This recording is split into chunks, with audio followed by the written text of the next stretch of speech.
आज है 7 जुलाई दिन रविवार। बात करते हैं पहली बड़ी खबर में। अब प्राथमिक शिक्षकों की डिजिटल अर्जी 8 से विषय संवाददाता परिषद विद्यालयों में कार्यरत शिक्षकों व कर्मचारियों की डिजिटल हाजिरी अब 8 जुलाई से ही होगी। पहले इसके लिए 15 जुलाई की तिथि निर्धारित की गई थी। उत्तर प्रदेश बीटीसी संघ ने इस आदेश पर अपना विरोध दर्ज कराया। डीजी स्कूल शिक्षक कंचन वर्मा ने इस संबंध में प्रदेश के सभी जिला बेसिक शिक्षा अधिकारियों को पत्र भेजा है। वहीं बात करेंगे अगली खबर, सहजनवा में राजकीय पॉलिटेक्निक के भवनों का उद्घाटन। गोरखपुर मुख्यमंत्री योगी आदित्यनाथ ने शनिवार को सहजनवा के हरदी में राजकीय पॉलिटेक्निक के आवासीय अनावासीय भवनों का उद्घाटन और अनंतपुर में जयप्रकाश नारायण सर्वोदय बालिका विद्यालय का लोकार्पण किया। उन्होंने कहा कि आज का समय तकनीकी का समय के अनुरूप ही हमें उन्नत तकनीकी को लेकर आगे बढ़ना होगा। इसके लिए युवाओं को नए दौर के तकनीकी पाठ्यक्रमों की शिक्षा प्रदान करनी होगी ताकि हमारे युवा किसी भी तरह से पीछे ना रह जाएं। इसके लिए हमें स्थानीय स्तर पर भी इस कार्य को आगे बढ़ाना होगा। वहीं बात करें अगली खबर, तैनाती बहराइच सहित 5 जिलों के सीएमओ बदले। तैनाती स्थल पर तत्काल कार्यभार ग्रहण करने के निर्देश दिए गए हैं।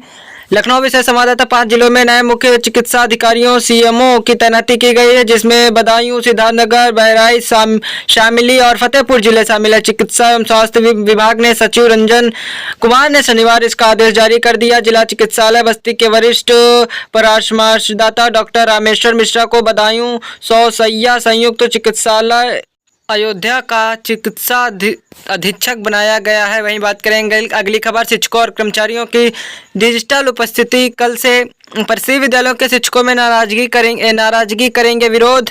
परिषद विद्यालयों में शिक्षक व कर्मचारियों की 8 जुलाई में से डिजिटल ऑनलाइन अटेंडेंस लगाने के निर्देश दिए गए हैं, जिसके साथ ही इसको लेकर विरोध के स्वर भी तेज हो गए हैं। शिक्षकों ने बरसात के कारण खराब रास्ते, स्कूलों में जल भराव जैसी व्यवहारिक दिक्कत का हवाला देते हुए इसमें रियासत देने की मांग की। साथ ही सुनवाई न होने पर विरोध करने की भी बात कही। परिषदीय विद्यालय में पिछले साल से शिक्षक, कर्मचारियों और छात्रों की डिजिटल अटेंडेंस समेत 1 दर्जन रजिस्टर को डिजिटल करने की वायदात चल रही है। वहीं बात करेंगे अगली खबर, अलीगढ़ सिटी हाथरस सत्संग हादसे की न्यायिक आयोग ने जांच शुरू कर दी है। शनिवार को आयोग ने अध्यक्ष रिटायर्ड जज ब्रजेश कुमार श्रीवास्तव के नेतृत्व में 2 संसदीय टीम ने सिकंदरा माऊ में घटनास्थल पर जाकर जांच की। इसके अलावा पुलिस प्रशासनिक अधिकारियों से वार्ता करने के साथ ही पीड़ित परिजनों से भी मिले। वहीं हादसे के मुख्य आरोपी देवप्रकाश मधुकर को पुलिस ने शनिवार को अदालत में पेश किया, जहाँ से उसे 14 दिन की न्यायिक अभिरक्षा में जेल भेज दिया गया। पुलिस ने गिरफ्तार किए गए सेवादार रामप्रकाश साक्य व संजू यादव को भी जेल भेजा है। घायलों से भी मिली टीम ने शनिवार दोपहर करीब 12:15 बजे आयोग के अध्यक्ष ब्रजेश कुमार श्रीवास्तव और 2 सदस्य पुलिस लाइन पहुंचे, जिसके बाद टीम ने डीएम एसपी के साथ पूरे प्रकरण की जानकारी ली। वहीं हम बात करेंगे अगली खबर, एडेड मदरसा छात्र बड़े स्कूलों में पढ़ेंगे। लखनऊ विशेष संवाददाता, यूपी सरकार व अनुदानित इस मदरसों के छात्र छात्राओं को प्रमुख शिक्षण संस्थान में पढ़ाने का इरादा है। यूपी सरकार ने इस मंशा के साथ सुप्रीम कोर्ट में जवाबी हल्फनामा दाखिल कर दिया है, पर यूपी मदरसा बोर्ड के चेयरमैन, मदरसा शिक्षक व प्रबंधक इस पहल से नाखुश हैं।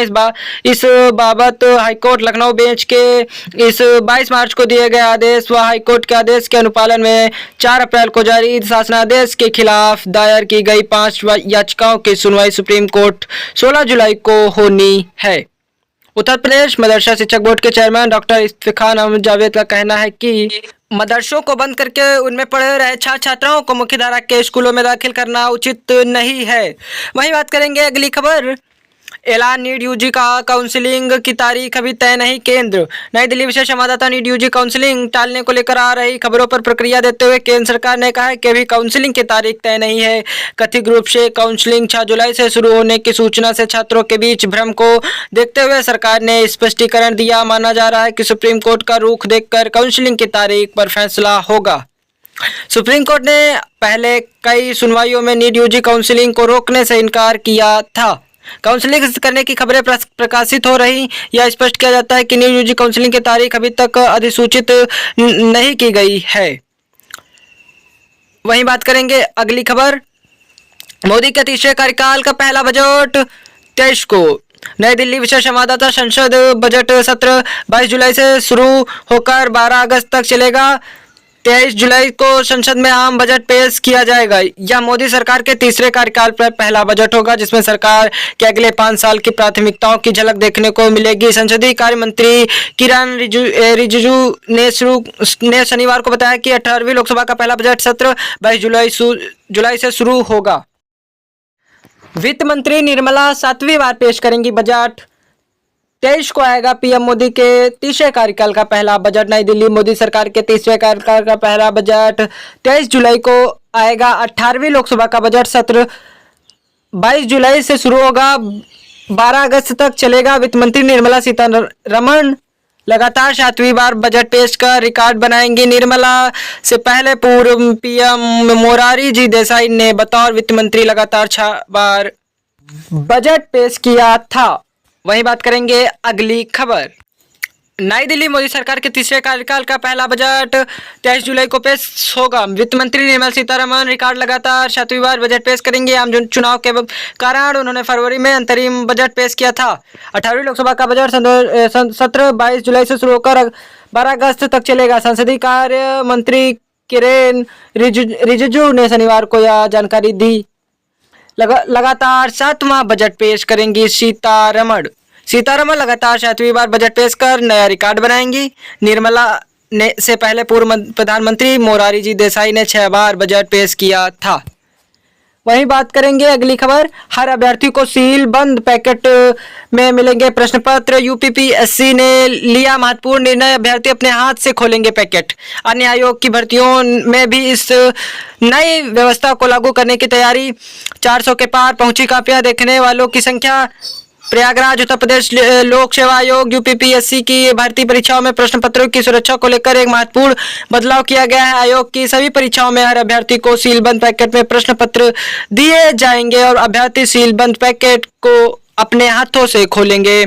अन्य आयोगों और बोर्ड की भर्ती परीक्षाओं में भी इस व्यवस्था को लागू किए जाने की तैयारी हो गई है। इससे पूर्व आयोग की परीक्षाओं में 24 प्रश्न पत्रों के बंडल सील पैकेट में परीक्षा केंद्रों को भेजे जाते थे। वहीं बात करेंगे अगली खबर। चांद नहीं दिखा, कल होगी पहली मुहर्रम। लखनऊ अय्याम अजा माहे मुहर्रम का चांद शनिवार को नहीं दिखाई दिया। मुहर्रम की पहली तारीख 8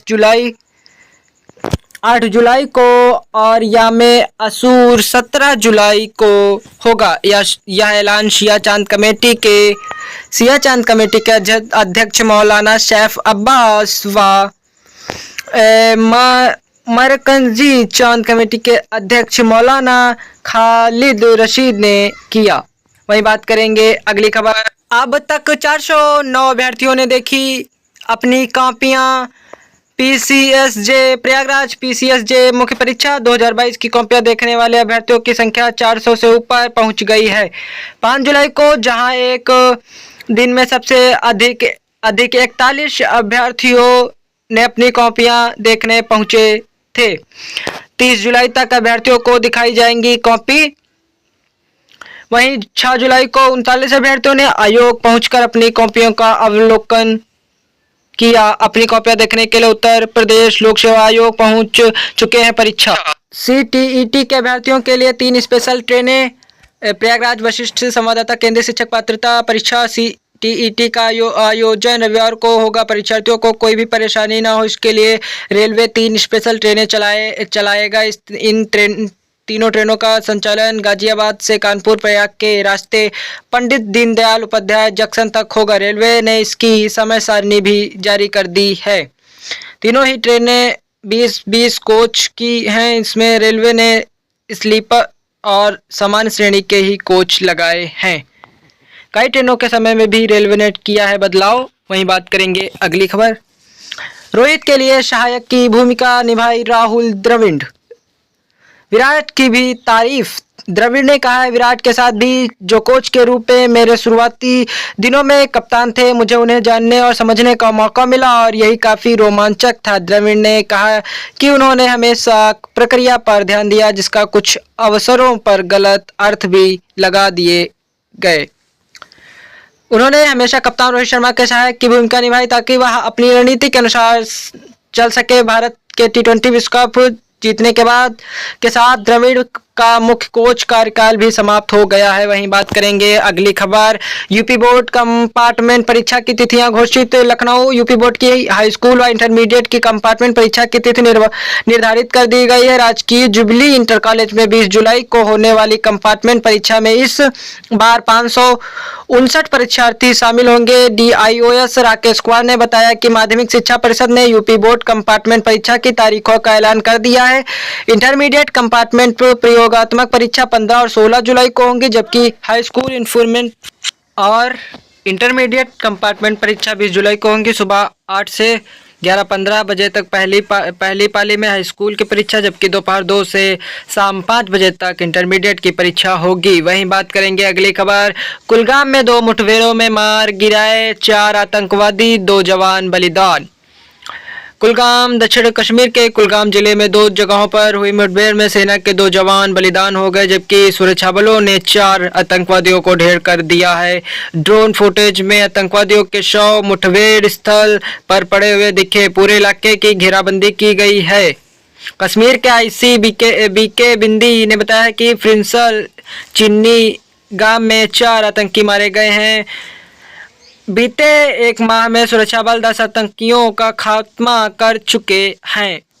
गोरखपुर प्रयागराज समेत प्रदेश के कई इलाकों में भारी बारिश, अवध में बिजली गिरने से 4 लोगों की मौत। कल के बाद बारिश की तीव्रता कम होने के आसार, तराई को भी भारी बारिश से मिलेगी राहत, इन इलाकों के लिए अलर्ट।